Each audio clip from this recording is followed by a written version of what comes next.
Hello, everyone. Welcome to today's last webinar of 2025. We can see that you're coming in. If you would like to, you may use the chat function to let us know which country, state, city, town you are joining us from. We are delighted to welcome you to today our webinar title, Making the Right Call, Framing Ethical and Effective Decision Making for Interpreters. Hi, my name is Ana Lia, and I am the Manager of Training and Curriculum here at Cross-Cultural Communication, the leading U.S. training agency for medical and community interpreting, and the creator of Blue Horizon, our online learning platform for self-paced and live training programs. I will be your host for today's one-hour webinar. My colleague, Zach Williams, e-learning manager at Cross Cultural Communications, will also join us today. Zach will manage the chat and provide useful information throughout the webinar. Before we begin, and as we wait for everybody to join us online, I would like to share with you our upcoming trainings in 2026, at least 2 of them. Zach will share the link to register, so you just look at the chat.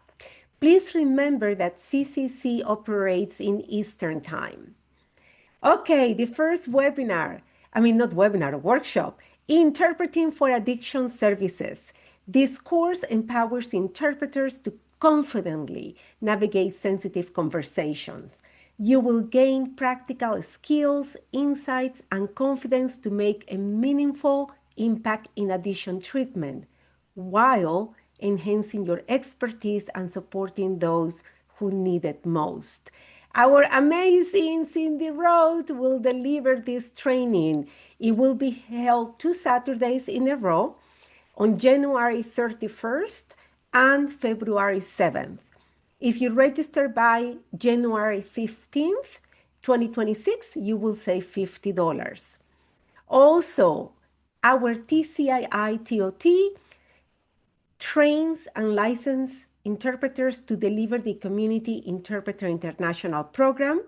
This allows you to run your own training program with the help, of course, and support of CCC. The spring cohort starts on March 16th through April the 3rd. And lastly, we have just released a new 90-minute course on interpreter ethics in educational settings.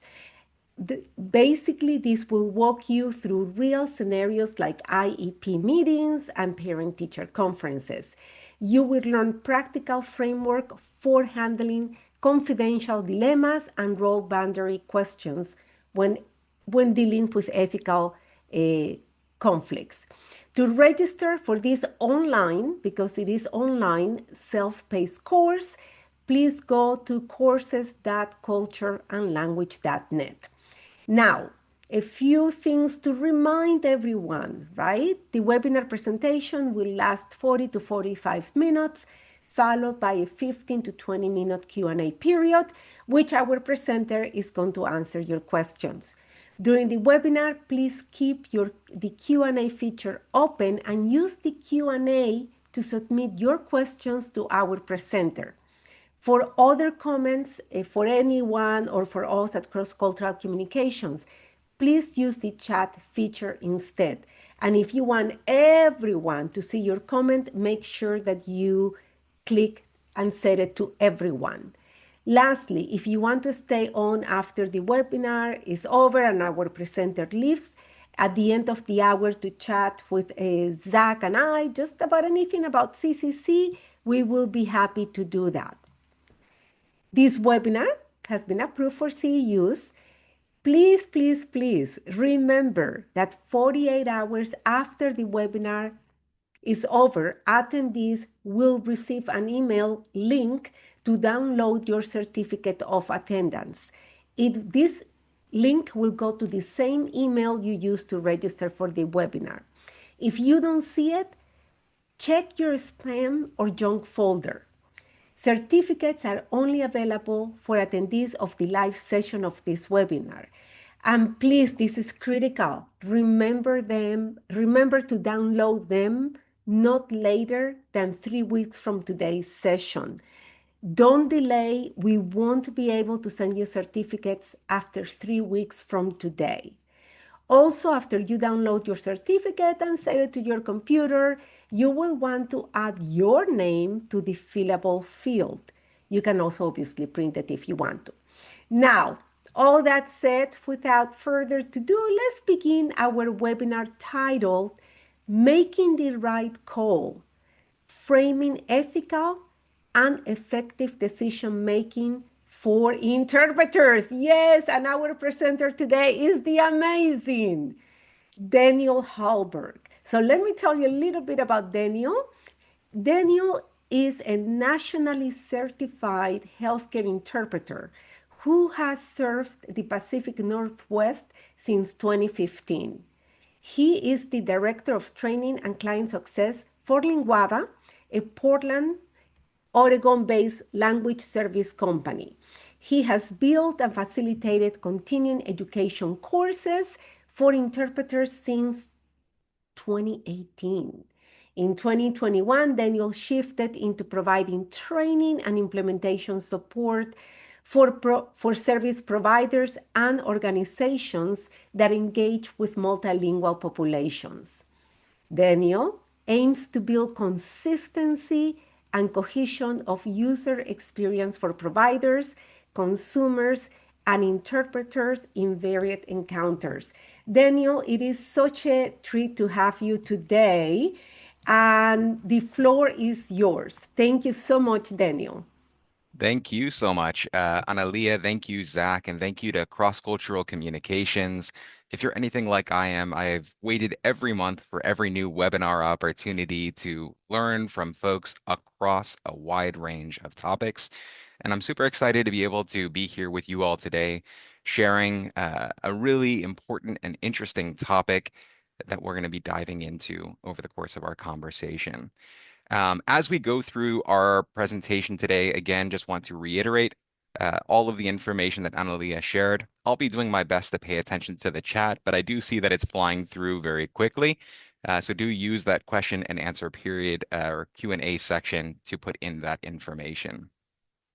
I see some folks that are familiar with Linguava as well. That's super exciting. Let's go ahead and dive straight into our presentation. Making the right call, framing ethical and effective decision making for interpreters. All right. Can I get a thumbs up if you all are able to see my screen? I always like starting that way just to make sure that I'm not talking at you all without being able to show it. Okay, so again, you've heard about who I am. Let's briefly talk about what are our goals, our objectives for today's conversation. We normally cover this same material in about 2 hours, and we've got less than 45 minutes together before we get into a question and answer period. And so we're going to be covering a lot of information at a pretty rapid click. But by the end of our webinar today, our hope is that you'll be able to describe the core concepts of the demand control schema, which is a really interesting framework that was originally, as we'll talk about earlier, from the world of ASL. And we're going to analyze real world interpreting examples through that framework. We want you all to have an understanding of how you'll be able to apply this DCS framework to authentic interpreting situations and use it to identify and manage situational demands. We're going to demonstrate how to use this model in sample interpret encounter to help you guide and calibrate your decision making in these settings. The goal, again, the objective of going through this material is for you to be able to enhance your ethical reasoning by using this to, again, calibrate how you're making your professional choices inside interpreting encounters. And then lastly, we are hoping that you'll be able to take all of the insights from today's webinar and integrate them into how you engage in your daily interpreting practice to help strengthen those ethical and professional judgments. Sound good? Give us a thumbs up if you're ready to get going. Awesome. Love the thumbs up. One thing that we usually do is this is not typically meant to be a webinar in this fashion that we're having today.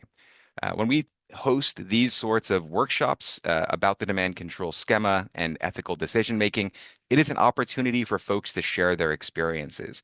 And I want to encourage you all, if you exist inside of a community of other interpreters, to take the information that we share today and utilize it to help frame how you go about discussions and support amongst your own interpreter community. And so, with that in mind, these are some group agreements that we typically utilize inside of our discussion groups that we host on either a monthly, bi-monthly, or quarterly basis with individuals who go through this training and utilize it to actually run through scenarios of challenging interpreting experiences and to walk through it together. When we do this, oftentimes we come with some group agreements because these are interpreters sharing real life experiences. First and foremost, for group agreements, we always indicate that this is supposed to be a neutral space to address the work.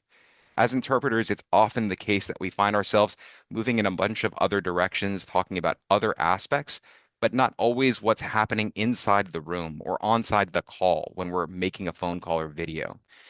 This particular framework is best utilized again to discuss what happens when we're actually on assignment. Because it is heavily reliant on the workshop nature of sharing your experiences, we always encourage folks to be curious and respectful, but also to be present with each other. Taking space is something that as interpreters we have to do every day. We have to be able to put ourselves in a position to be heard and seen in these encounters, depending on whether you're signing or a spoken language interpreter.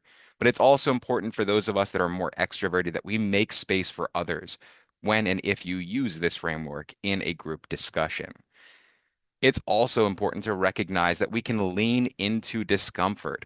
Whether you're stretching or doing yoga or any of these other elements, this is how we grow by leaning into those areas that we feel least comfortable with and in a trusting, supportive environment, touching on them together. We also love to mention that together we know a lot of information. We all have unique experiences that we bring from our own interpreting practice or from our own experiences before we started working as interpreters. It's also important to remember that alone we do not know it all. Group discussions, webinars, and the types of activities that you get to participate in continuing education as healthcare interpreters or community interpreters is so critical to, again, pushing forward our profession and this industry. One last element that we tie in with this particular dynamic is that what we learn leaves with us, but we always encourage folks that do these discussion groups to again remember that what we say stays in the room, especially if you're touching on topics of a complicated nature, which when you start talking about ethics and challenging dynamics can definitely be the case. All right. So once we've established those group agreements in these settings, we go into what exactly is the demand control schema. How can we apply it? So we're going to spend the next 15 to 20 minutes just doing a deep dive on what exactly it is that we're describing, and then begin to explore how we can apply it. So as you can see indicated on this image, there is a huge background of demand control schema coming from the world of ASL interpreting. For those of you who haven't yet done it, we have sign language interpreters available. You can go down to your screen and click on the option for interpretation and see our sign language interpreters in real time. Sign language interpreting is leading the way in so many ways, and us as spoken language interpreters, myself as a Spanish English healthcare interpreter, have had the opportunity to learn from our partners in spoken language and gain so many insights from them. So, with that in mind, let's go ahead and talk about what exactly is the demand control schema and how we can best understand where it came from before we begin applying it. Demand Control Schema is a framework that was developed by two ASL interpreters, Robin K. Dean and Robert Q. Pollard. The idea was to help ASL interpreters specifically to manage the complex demands that they face during interpreting assignments. Now, all of us who work as spoken language interpreters are also aware of the fact that we experience tremendous demands as well. How is it that we are able to again analyze and categorize these challenges is something we're going to be exploring in greater detail.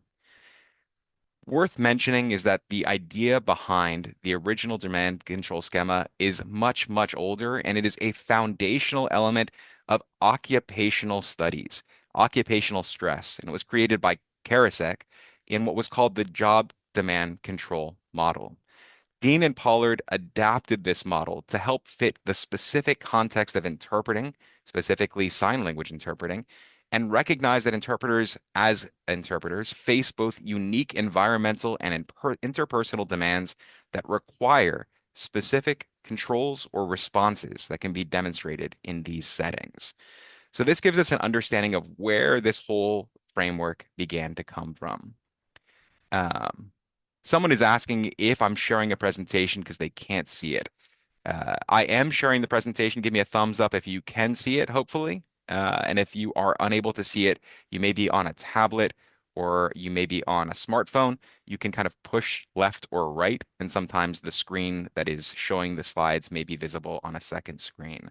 I know the interface can be a little bit different depending. Okay. With that mentioned, we're going to go ahead and continue moving on to why even talk about this in general. Well, like a lot of core concepts that can help you to analyze the situational dynamics that we find ourselves in, demand control schema is useful as a tool, as a heuristic that allows us to identify and categorize different what are called demand constellations, whether they're environmental, interpersonal, linguistic, or intrapersonal, and allows us to help find the corresponding controls or responses that we're able to utilize in these ways so that we can make informed decisions and apply appropriate strategies in real time. The goal, again, when we've understood how this framework is applied, allows us as interpreters to handle challenging situations without batting an eye, reduce the stress that we're engaged in, maintain the highest of ethical and professional standards, and continuously improve the quality of the interpretation and the satisfaction of our clients and the consumers that we work with. So, with all that said, we can start to think about why this is going to be effective. But one of my favorite things to think about before we dive into the demand control schema is actually another concept that sort of blew my mind when I was first presented with this a few years ago. And that is the notion of a practice profession. And even though it's going to be difficult, I'm going to throw this question out to the audience and try to keep my eyes on the chat. When we talk about a practice profession, oftentimes one of the things that can come up is the notion of practicing medicine. What do we mean when we say that doctors are practicing medicine? What do we mean when we say that lawyers are practicing law? And I'm wondering if anyone has any thoughts or would like to add something into the chat about why these professionals who go to professional schools for long periods of time. We've got some messages coming in saying constantly learning, actively doing it, always learning, perfecting, and adding to the field of knowledge.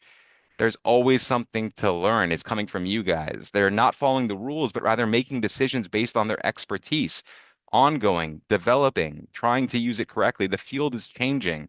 Dynamic professions. I love the thoughts that you all are sharing in here, and that's exactly right. So when we're thinking about a practice profession, these are professions where a field in that we're working are applying their knowledge, but and their skills, but it's a real world situation that requires careful judgment and consideration of the human interaction and the situational factors. Now, I'm curious, do you all think that interpreting falls into this category? Is interpreting a practice profession?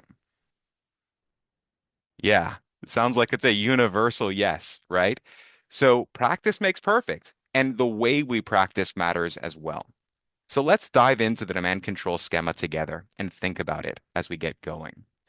So, what is the demand control schema? We're going to start by defining our terms. The core concepts within the demand control schema, which we're going to be using to make the right call and make effective and ethical decisions, are broken down into these two categories. Demands are the challenges or the requirements of the interpreting task that we have before us. We can frame this by saying, what is this job asking of me? What needs handling in this situation? The job presents the challenge. What are the controls? Well, in the context of DCS or Demand Control Schema, the controls are the strategies and the actions that interpreters use to manage those demands. These are the resources that we're able to bring to bear. And as you all are aware, working as interpreters, we are constantly presented with a range of scenarios and environments. So one can ask themselves, how am I responding to this particular situation? What level of self-awareness do I have in this particular environment? What is my decision latitude? How am I making those choices? And this comes back to you as the interpreter. So demands and controls are going to be broken out into what we call demand constellations, and we're going to explore that in greater detail next. But I just want to make sure, before we dive in further, how are you all feeling so far in terms of this understanding of demands and controls, challenges and resources? Everybody on the same page? Crystal clear? Good. All right, let's keep it moving. So, and I apologize. I'm used to moving this through a workshop, so I'm doing a lot more talking than I'm usually comfortable for, but we're going to keep going through. Let's focus on demands first. Demands, again, are the challenges or the requirements of the interpreting task that we find ourselves in. And they're broken into what are called demand constellations, like the constellations that you see in the sky of stars that create a figure.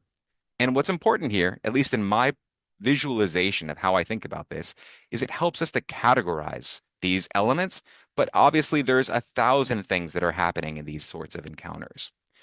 But let's start off by defining the four main constellations of the demands that interpreters can experience. And this is true whether or not you're a phone interpreter or a video interpreter, or you're still serving in in-person encounters, especially if you're serving as an interpreter in in-person encounters.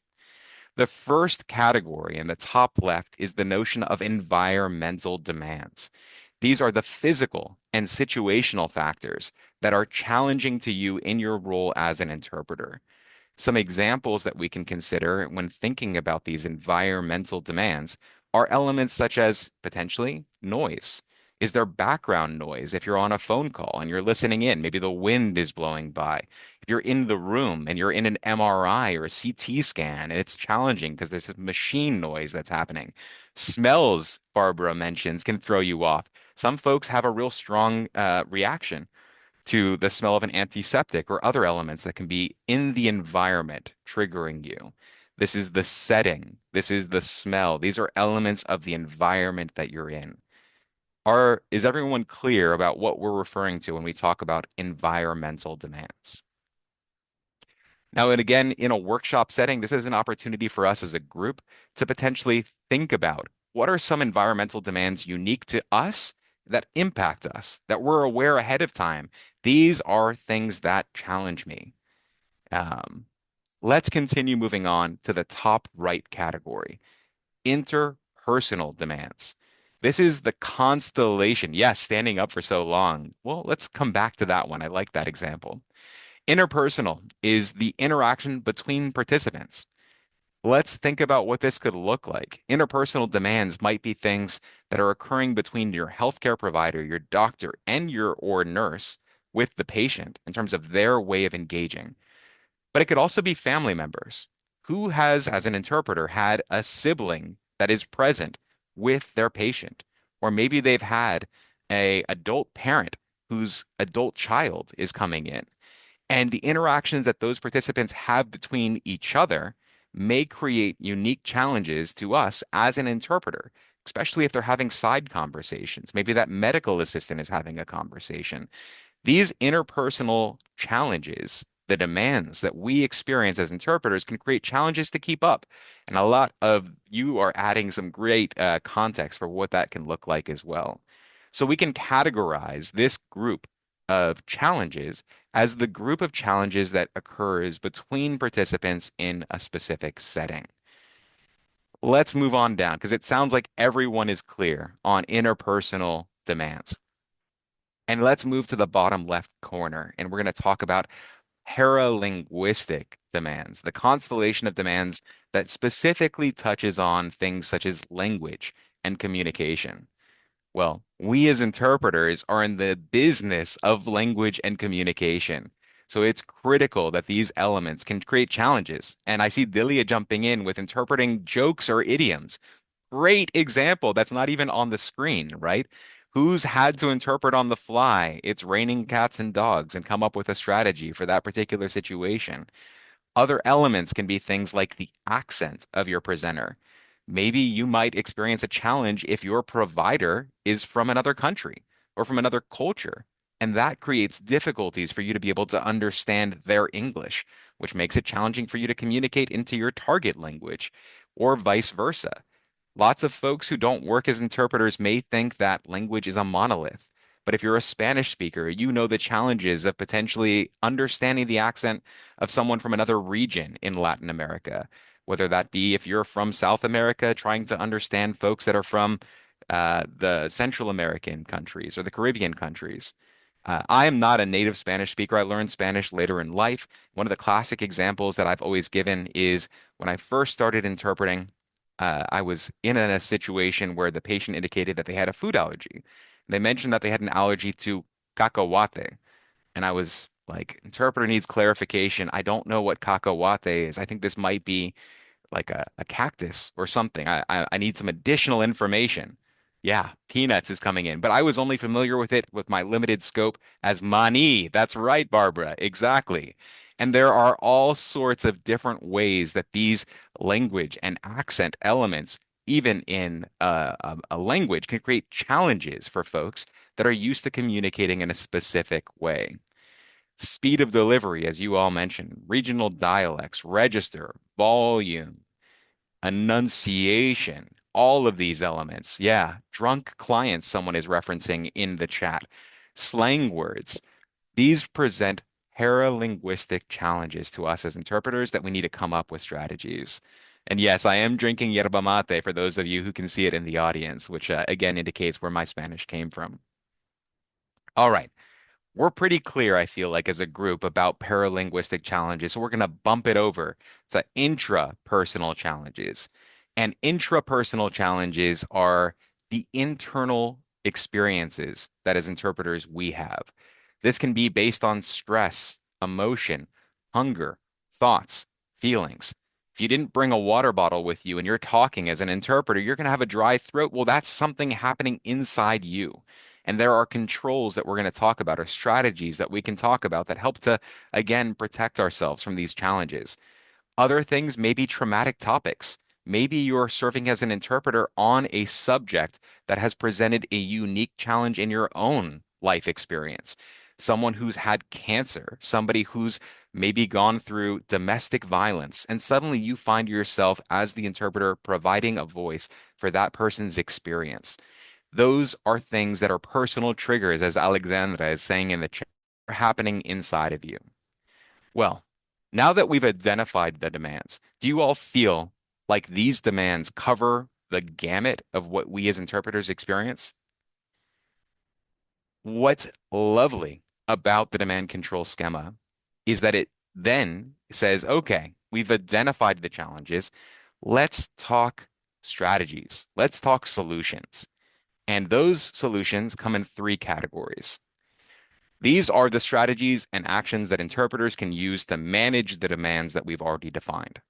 And within the context of the demand control schema, these take place in three distinct periods of time. Pre-assignment controls, before you get on the call, before you show up to the doctor's office, before you walk into that IEP meeting. This is the preparation you can do before the assignment, whether that's getting a good night's sleep or making sure that you have a healthy breakfast, or maybe it's making sure that you don't have a heavy lunch so you don't get that afternoon sleepiness that comes on. All of these are the things that you do before the job starts to help set you up to be successful. That can be having internet tools at your disposal. That can be having your glossary available. That can be all sorts of elements that you can deploy, again, before the assignment begins to make sure that you are going to be prepared, present, and ready to go. Moving on from the idea of the pre-assignment controls, there is, as a hospital staff interpreter, this is coming in from the chat, many times we don't have the luxury of time to prepare before assignments. Even having the mindset, Bernie, right, of knowing I don't have time, but I'm coming in and I'm ready to go and I'm going to be present. and doing an introduction, which goes into the assignment controls. How important is it that we always make sure to do a professional introduction, even if it's on a phone call or popping in as an inpatient? Hi, my name is, and I am your interpreter. Establishing the rules. These are things we cover in foundational training programs, but we often forget once we're out into the field. These actions during the assignment, once it's begun, self-care, PPE for those of you working in hospital settings, personal protective equipment, all of these elements are going to be elements that help us to be effective and ethical once the session itself has begun. For those of you who have gone through the community interpreter with one of cross-cultural communications trained trainers, you might be familiar with some of the tools and techniques that have been explored at length over the course of the last year by the monthly webinar presenters that we've heard. Elements like using the say no model. How do you deploy these tools? Refreshing yourself on these tools, going back to continuing education and developing new strategies to confront different types of challenges. How do you seek clarification? How do you identify when the interpreter needs clarification? If you see a lack of comprehension on the part of your patient or consumer, how are you identifying that and then exiting back out to go back into your role as an interpreter? All of these elements, all of them, as Diego says, right? Navy SEALs can improvise because they plan ahead as much as can be planned. So can we. I love that notion that we see. All of these elements are how we deploy the tools at our disposal and acquire new tools, new words, new glossaries, new experiences to help set ourselves up to be successful the next time it happens. And one of the key ways we can do that is by the last category of control, the post-assignment control. And this is, again, a skill we can acquire. How do we deploy reflection about what we just went through? How do we look through our list of terms that came up in that encounter? And if we saw something we were less familiar with, what are the steps we're going to take after an assignment ends to inform ourselves on something outside of our experience? And I do see I've got some spelling errors. Thank you very much for that as well. These are critical things we can all do. Again, we've established so far the demands, and now we've talked about the controls. Does everyone feel comfortable with the controls at this juncture? Are we ready to keep moving? All right, let's keep it going then. What's exciting and interesting about having this framework is we can now establish other elements of how we explore different types of appointments. And what you're going to see on this particular chart is assignments and jobs that are low demand, meaning it's not asking a lot of us, it's not very challenging. And assignments and jobs that are high demand, meaning it's asking an awful lot of us. In those same scenarios, we have typical jobs that may have very low control. There are not a lot of things that we can do as interpreters to impact what is going on. And there are situations that are high control, meaning you have a lot of skills and abilities and resources that you can bring to bear. And the way that these break out into these four different categories, you can have something that's passive, meaning it's not asking a lot of you, but it's also really not a very high demand situation. Maybe it's a lab test where they're just asking for name and date of birth over and over again. There's not a whole lot you can do to control the situation. It's just kind of happening. You're kind of passively there. And it's also, again, not a really stressful situation as well. Low strain might be something that's low demand and you have all the tools at your disposal to make it happen. Active, just like we see coming in from the chat, right, is something that can be you are versed, you are skilled, you've been in this scenario, but it's still challenging. It's putting you in a situation where you are getting presented with something that is going to push your limits, but you're ready and you're prepared and you have the controls that are going to enable you to be successful. And then in the bottom category, in the low control, high demand, you have high strain. This is taking you to the limits. The limits are going to push you beyond. And just like our ASL interpreters, if you're watching them, are taking 15-minute turns to switch between as they provide ASL interpretation for this particular encounter. This is another strategy or control that we can bring to bear to reduce the stress of simultaneous interpretation. There are other strategies that we can utilize to take a high demand situation and move it from high strain to active. So, what we want to think about in the context of what's going on in this particular idea of the demand control schema, high strain and active, and passive and low strain, what is the difference? It's the control we can bring to bear in these settings.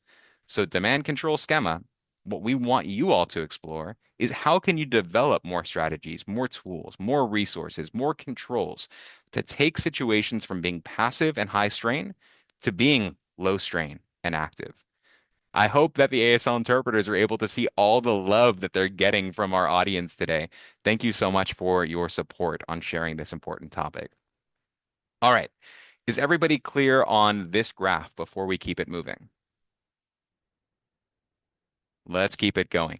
As interpreters, it's so wonderful to be able to just, again, throw props at an interpreter, and it's wonderful that cross-cultural communications provides ASL in this way.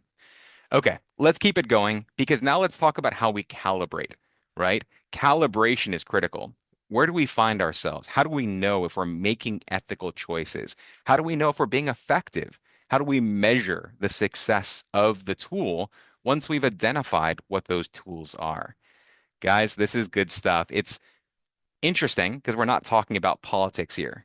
On the screen, it says liberal and conservative, but we're not talking about political parties, whether American political parties or otherwise.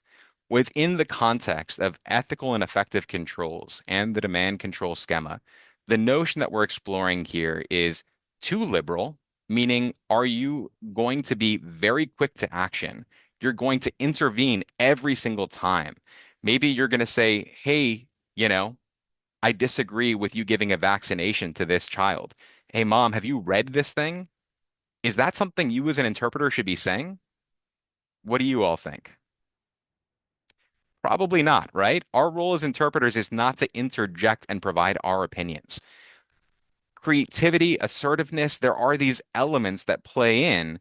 But again, jumping in too quickly, jumping in and asserting yourself instead of being a conduit to information falls on this far left-hand side of being too liberal. And that means you're also not going to be an effective interpreter.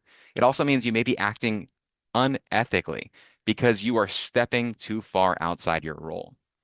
Now, in contrast to being too liberal, if you're too conservative, maybe that means you favor inaction. It means you are too reserved, you're too patient, you're too willing to say, whatever's going to happen in this situation, it's going to work itself out. I don't need to step in if I recognize that the patient that I'm working with, who we think is a Spanish speaker, is actually a speaker of an indigenous language, maybe like Mam from Guatemala or Acateco, and they've been identified as a Spanish speaker. But you know what? That's not my job. My job is to be a Spanish interpreter. So I'm just going to keep saying everything in Spanish. Yeah, a great example of Quiche coming in from the audience or Guarani, which is where I learned Spanish in Paraguay, right? These are other languages, and they get miscategorized as dialects. Dialects not of Spanish, but indigenous dialects, indigenous languages. And so if you're too conservative, you don't step in and you don't say something needs to happen here to change and to make sure that communication is occurring. So how do we measure? How do we calibrate? How do we say what is effective? What is ethical? Well, we look for the Goldilocks zone, right? Everybody remember Goldilocks? You don't want to be too hot. You don't want to be too cold. You don't want to be too hard. You don't want to be too soft. Find the balance in between and calibrate across these options. Are you all feeling comfortable with how we identify effective and ethical controls? Love it. How's everybody feeling about the demand control schema? Do we feel like we understand how to apply this at this point? Great. Okay. Well, we're doing good for time. I will tell you, we're doing all right. Let's go into an example of how we can deploy the demand control schema and further analyze it in greater detail. So let's talk about an example some of you may have experience with, some of you may not. And the example that we're going to explore in this particular context is two parents in a pediatric clinic are coming in and they're bringing in two children. One's a 10-year-old and one's a 4-year-old. And they're doing a well-child checkup for that appointment with the pediatrician. Well, let's start with our analysis of some of the demands that are presenting themselves in the context of this particular scenario. First off, before we get into anything else, a key element that we haven't explored in depth with regards to the demand control schema at this juncture is what is the goal of the appointment? Why are we there in the first place? Why is the patient there? Why is the family member there for the student that they're going into? Establishing what the goal of the encounter is also going to help us to calibrate the solutions that we come to terms with in order to diagnose if we are being successful in that encounter. So, the goal of this particular appointment that we are engaged in is to perform a well-child checkup and a symptom review. Kind of like how we set objectives for our webinar. What are our objectives for us being an interpreter in this appointment? Then we think about who are the participants. We identify who's in the room. We've got mom, we've got dad, we've got a 10-year-old. Maybe that 10-year-old speaks some English, right? And then you've got a 4-year-old. That 4-year-old, maybe they're presenting flu symptoms or COVID symptoms. Maybe they've had an exposure. Yeah, you want to read the room, like Diana is saying. There could be a medical assistant, there could be a pediatrician, and you. Well, if you're a physical interpreter in a physical room, a lot of times those rooms are small, right? So some of the environmental demands we may be experiencing are limitations of space. What does this look like? The exam room is there. There's only 3 chairs. We've got 5 people in the room. And then we can start thinking about some of the other elements that are going to tie in. We know ahead of time if we're going into an appointment like this, that this might include elements in a pediatric appointment of developmental milestones or things like vaccinations. Who knows what those vaccinations are? Because vaccinations, they rarely spell them out. If they say MMR, do you know what that means in English? And are you prepared to interpret that into your target language? And other things that may come up. If it's flu season, are you familiar with flu symptoms and descriptions? These are other things for you to be aware of and ready before you accept the assignment, before you come in as well. Interpersonal demands can come to bear. If the provider is speaking directly to the 10-year-old, right? Because the 10-year-old speaks English and they're checking in with the 10-year-old, how are you going to keep the parents engaged and informed? If they're not speaking to the parents and the parents only speak your target language, your non-English language, what are you going to do if they're speaking to the child? Someone says simultaneous interpretation. Someone says stand in the corner and wear a face mask. Interpret. These are strategies that you're going to have to think about. Maybe it's whisper interpreting, sushatage, right? Switch to simultaneous. How do you do that? And are you prepared to do that? Have you practiced doing that? What is your skill set? If you had previously only expected one parent or one child, and now you've got two children, and maybe you've got a scheduled appointment of 1 hour, this is now going to go longer. What are you going to do to manage your schedule? This is an interpersonal demand that you're taking into consideration as well. And again, if that younger sibling is coughing and crying during the encounter, what are you doing as well to help make sure that you can hear the provider? How are you going to make sure that you're being heard by those parents? These are all critical demands that we need to identify and figure out how we're going to rectify. What about those paralinguistic demands? Well, here's a great question for you all. If you're managing an interaction with a shy 4-year-old, as interpreters, we use the first person, right? So if somebody is asking you a question, you're supposed to say, you know, I am asking you a question. What about if it's a 4-year-old or a 3-year-old? Do you continue to use first person for small children? What do you all think? Someone says use the third person. Someone says yes. Someone says no, not for kids. Can someone give me a concise answer about why you would use the first person or why you would switch for a young child?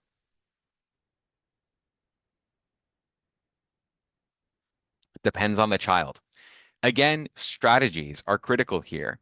Children don't necessarily have the conceptual ability to understand that the doctor is the one asking them the question.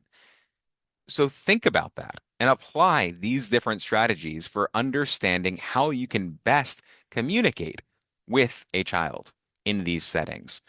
Vaccination names and acronyms. Are you prepared for this before you go into a pediatrician's appointment? If you don't know your vaccination names and acronyms, you're not going to be prepared to help support that setting. And we already talked about simultaneous earlier.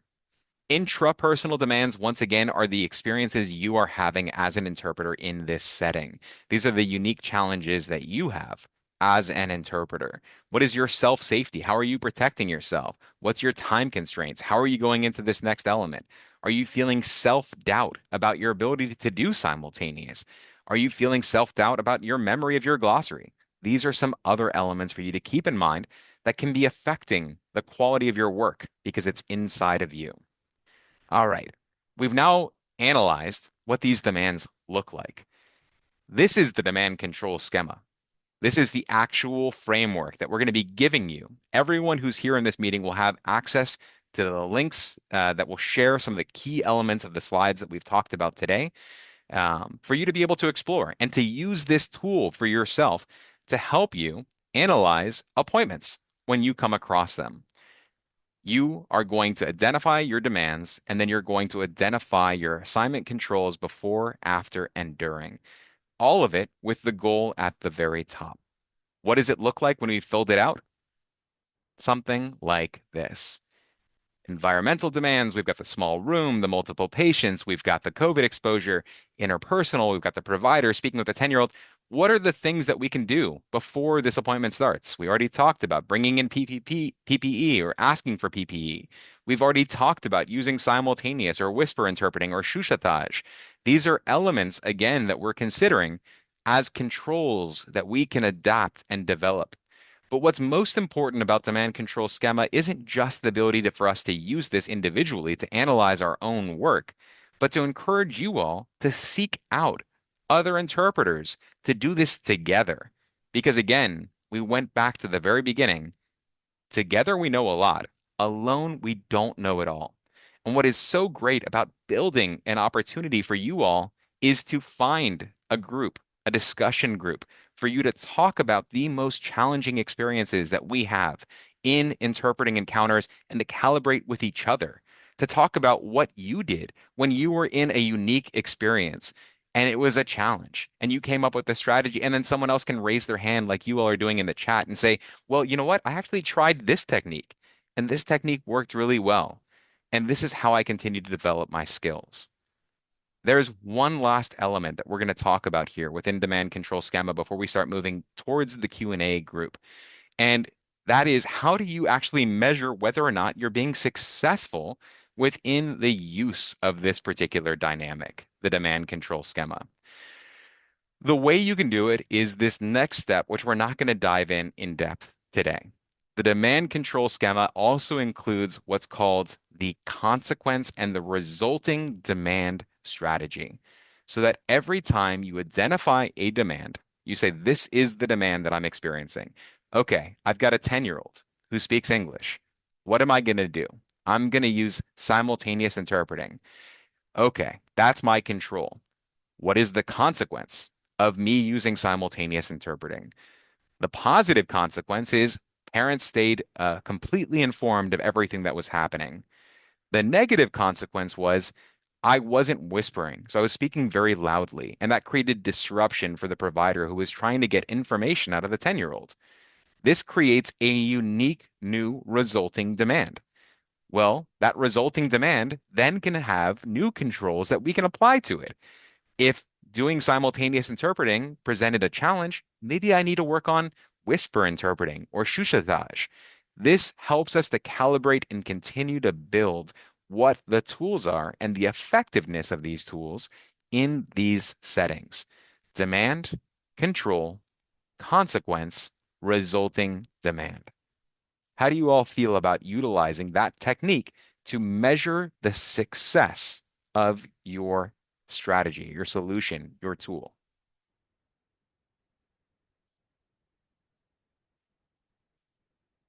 Awesome. Great. Let's keep it going. And we are approaching very, very quickly our question and answer period here.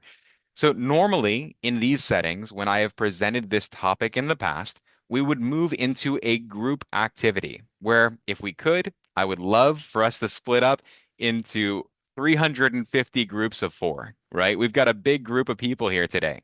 Unfortunately, that is not quite as possible as we would like because this is a webinar setting. But let's think about the demand control schema together. So something you can do is come up with an opportunity for folks to give examples from their own lived experience if you deploy this in your own group of interpreters. This is a way to explore these topics together. And maybe you make sure that any topic or scenario that is presented is anonymous. Anonymous meaning what? You are not at any point in time using any patient identifiers, no personal health information. You also want to avoid naming agencies if you work with an agency or hospitals. You don't want to say at hospital XYZ, this was what occurred. What you can do is you can, yeah, I'll go back a couple screens. Sorry, everybody. That one, is that okay, Edgar? And again, I'll be sharing all these slides with all of you that want them. So that is another good resource. Great. Okay. So again, what I would encourage you to do is to use the tool in a group setting. You want to take this information and you want to apply it to real lived experiences, but then you want to make it a discussion group and you want to avoid using PHI. You want to avoid naming hospitals. You want to avoid anything that identifies individuals. So think about these challenging experiences and examples that you may have. An agency calls you and you ask if you can go to an emergency room for an immediate need. You've got a trauma patient that's being transported after a car accident. You accept and you reroute to the emergency room. The patient is in severe pain and surrounded by distressed family members, and the situation is evolving quickly. Managing conversation traffic is a key element, right? But what are other things to keep in mind? Managing actual traffic, you have to get to the emergency room. This is a critical situation. You don't want to speed, you don't want to break laws. How are you making sure to do that? As an interpreter who provides services in person, I never let my gas tank get below a half tank, right? Half means empty. I am always going to make sure that I've got gas in the tank and I'm ready to go. Just one of the things we can do pre-assignment to help set ourselves up to be successful. If it's an emergency and you weren't expecting it, what are you doing to keep yourself fed? Do you have a protein bar? Do you have nuts in your car if you're using your car to get around? Do you have your water bottle ready to go? Again, these are things that you can come up with, strategies, techniques that you can learn from each other. These are some examples. Another example we can go into is a classic one that's occurred to me is you've worked in oncology appointments often and you've got a patient that you've worked with on many occasions before. Maybe you've been their go-to interpreter. They request you every single time, and you know them well in your capacity as an interpreter. You've been there through surgeries, you've been there through radiation appointments, you've been there through remissions. You come in today, and the provider shares that the news that they have for this particular patient is not good news, and that options for treatment are limited. What then are the challenges of this particular experience? What are the things you can do to set yourself up to be successful? If you're going to be in oncology appointments, sooner or later, you're going to deliver some bad news. What does that look like? Intrapersonal, that's right. The feelings you have. How is this going to trigger you? Are you a cancer survivor so you don't accept those appointments at all?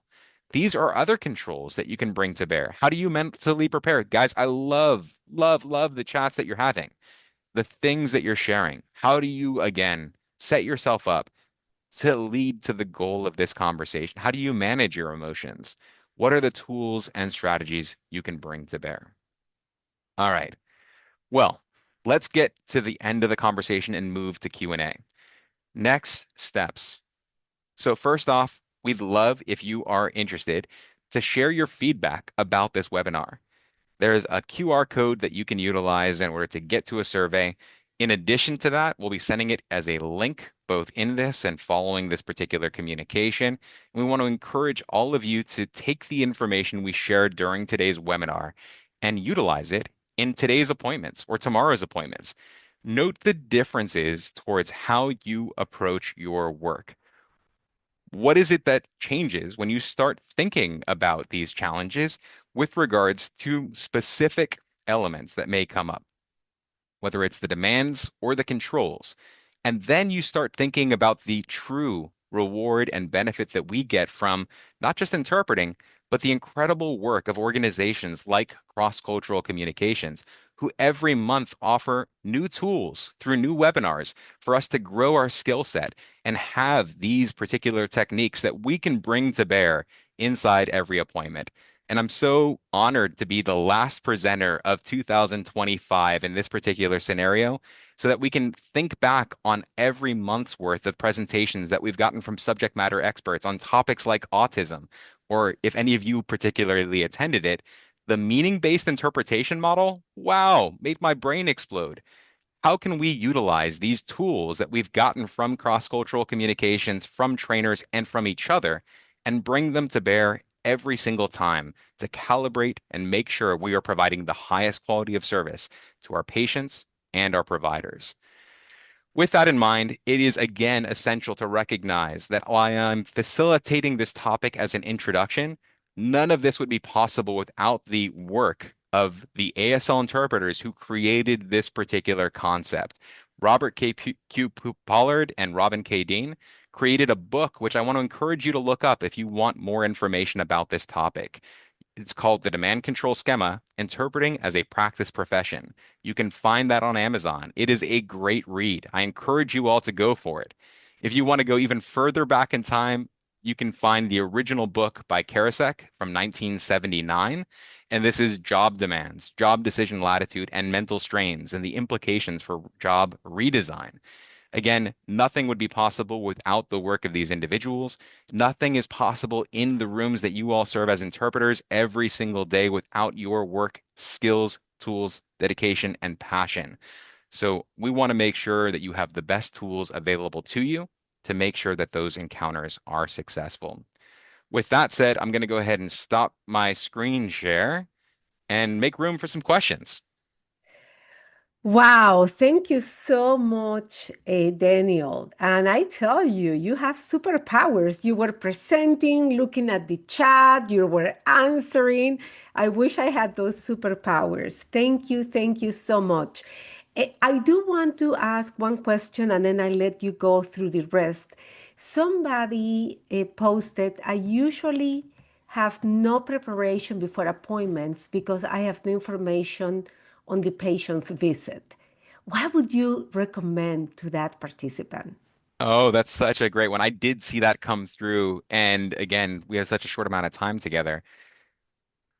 Obviously, you are prepared, right? You're bilingual. You are studying terms. You are making sure that you are ready to go. If you are working from home because you're a remote interpreter, you're making sure that you paid your phone bill. You're making sure that you have internet connection. You're making sure you're in a room that is secure and doesn't have distractions. You are soundproofing that space if it's possible. You've got your water bottle ready to go. Or if you're like me, you've got your yerba mate because, that's a energy boost in addition to hydrating.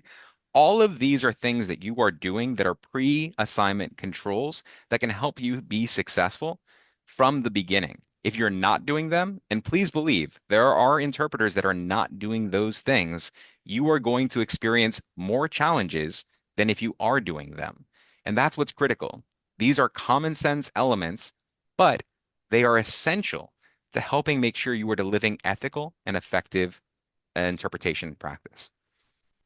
And Daniel, besides those wonderful suggestions, I was Yeah. just thinking that that person is here today, that Hmm. is Yes. preparing themselves, right? Yes. So anytime any of us take the time to watch a webinar, go to a workshop, right, and meet with other colleagues to learn, we are preparing ourselves for when that time comes. So wonderful. Okay, I let you answer whatever other question you would like to answer. I know that you can have access to the Q&A. Yeah, the really good questions here. Just going to run through some quick ones. What does SIM stand for? Apologies for that. That is just a shorthand for simultaneous interpretation that we mentioned there. So that one has been answered. What about finding a balance of provider and ensuring understanding and that the interpreter ensures patient understanding? Any tips and pointers? Thank you. Again, what I want to emphasize in the course of our conversation is what Analia just said and what we've talked about together. The tools and strategies and solutions that you deploy are going to come from continuing to engage in more webinars, from cross-cultural communications, from going to conferences.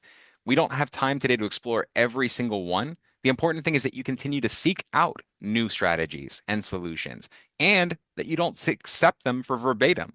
Test them out. Use that demand control resulting demand model that we explored to measure the efficacy of the tool that you're bringing to bear. These are different ways that, again, you can see not just what tools are available, but whether or not they work for you. Because every interpreter has its own unique flavor of doing things, and Mm-hmm. you may be more successful with one tool than another. So find a peer, find a mentor, find a strategy, and these are going to be the things that are helpful for you. Daniel, Yeah, before you go to the next question, sure. ladies and gentlemen, everybody, we are formally ending the webinar right now. We always need to let people know that because people are concerned, am I going to get my certificate if I leave right now? We know you have been here till 12:30, 12:31. The webinar is formally over, and Daniel kindly, graciously is going to stay for a few more minutes. But for those that are leaving, and as Daniel said, it has been our pleasure to have you join us on the last webinar of 2025. So thank you for doing that.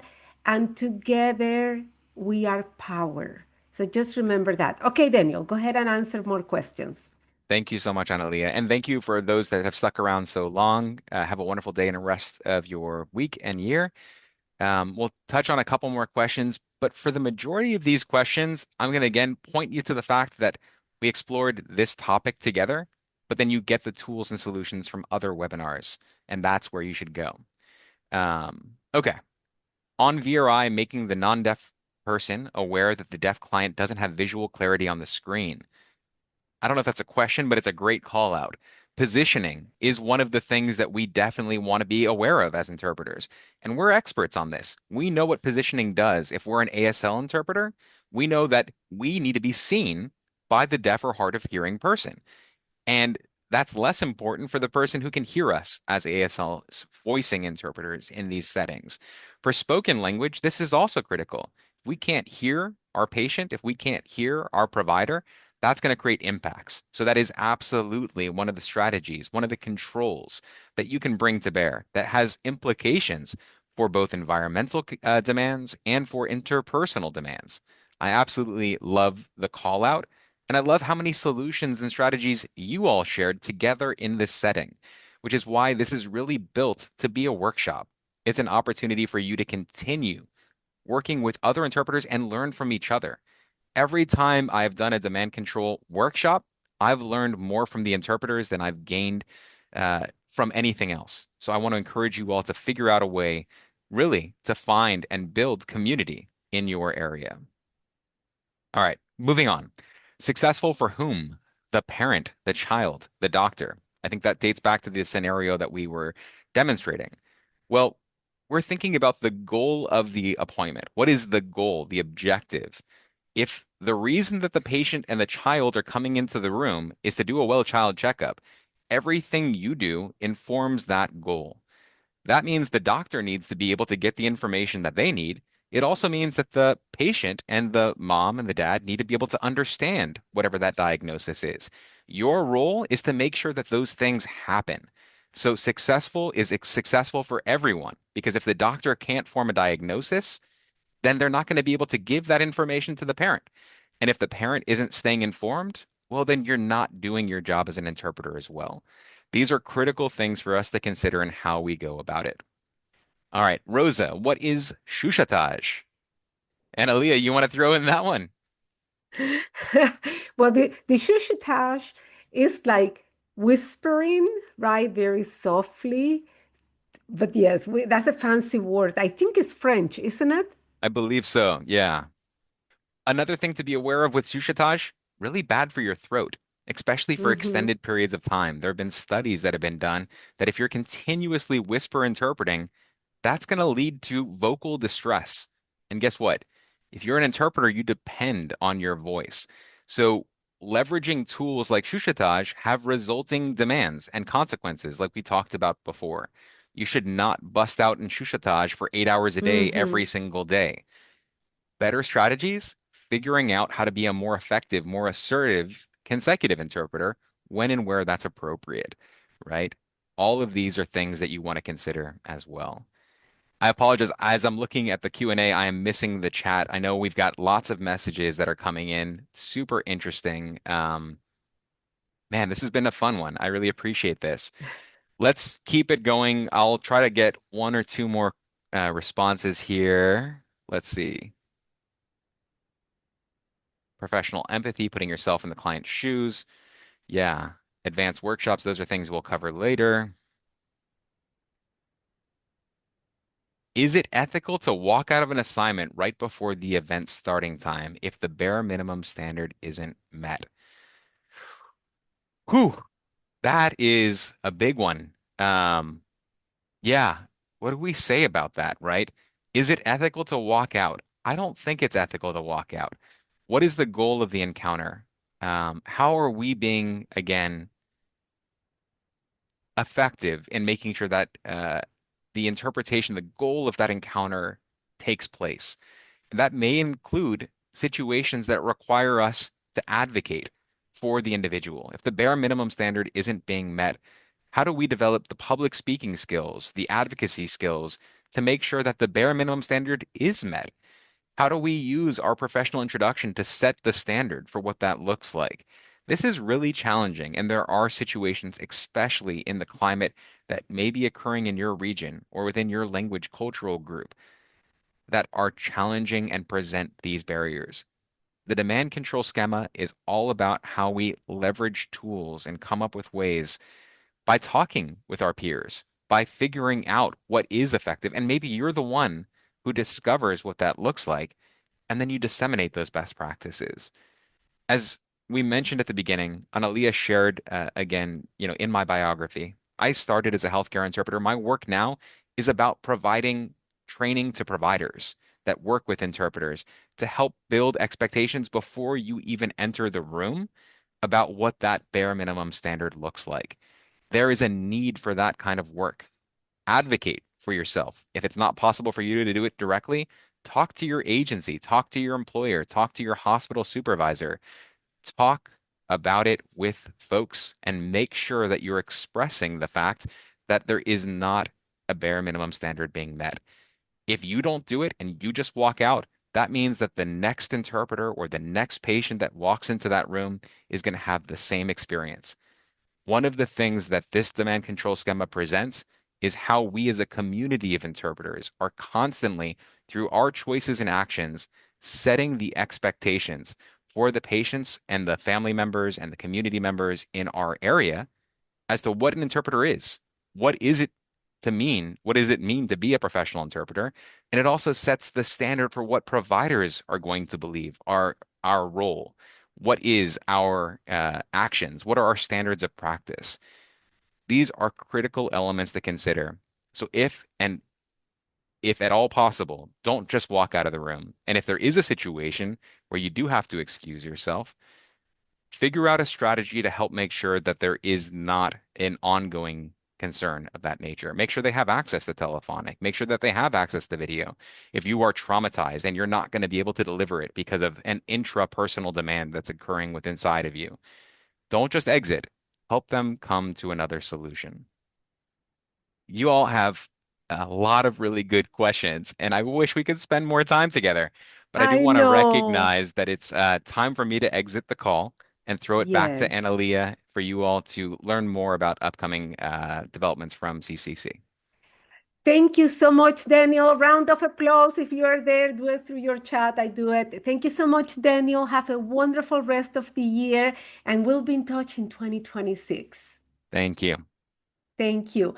Okay, everyone. I just, again, on behalf of Cross Cultural Communications, the amazing colleagues that I have, on behalf of the entire staff, thank you so much for joining us today. Thank you for your support again to one another, to the profession, to the community, To those that do not speak the language of service, the work that we do is critical, is essential.